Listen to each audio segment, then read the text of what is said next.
All right, guys, I am absolutely exhausted. I just got home from work, threw this tank top on, and I'm taking a shower and going to bed. I am going to take a nap. I am exhausted.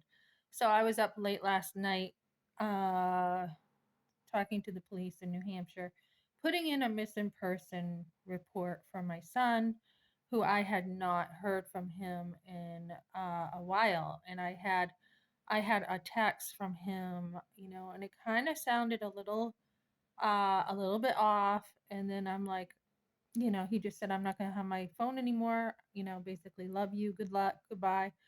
And I'm like, wait a minute. And I was working. So when I saw this, I'm like, hey, don't get rid of your phone. Keep your phone on you.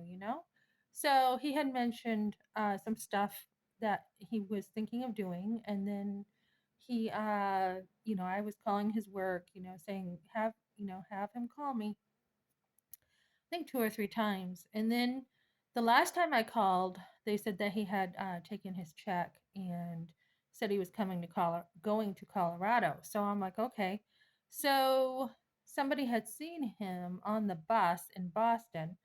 And I'm like, all right. So that was August. Now we have, September. I'm going down to, the McDonald's on South Nevada to see if he's there, and he's not there. I'm looking at his old stomping places. He's not there. So I'm like, okay, I was telling one of his brothers, I don't know where he is. And he's like, well, let me know when he shows up.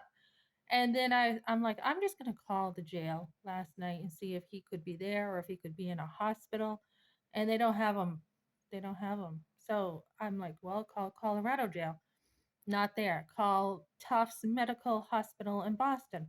Not there. So I was talking to a police officer, and she's like, okay, what made you, at this point want to put in a missing report? And I'm like, well, because I was talking to someone in Boston and they said that I should be putting that in up in New Hampshire because that's where mostly he was, right? Um, so the last time the police saw him was over by where we used to live. I don't think he was doing real good. He probably had, he was homeless. He was living with me over here in Colorado, and then he had saved up enough money to get his own place, which was great. Very proud of him. And then he let some homeless people in. And it is always the people he hangs around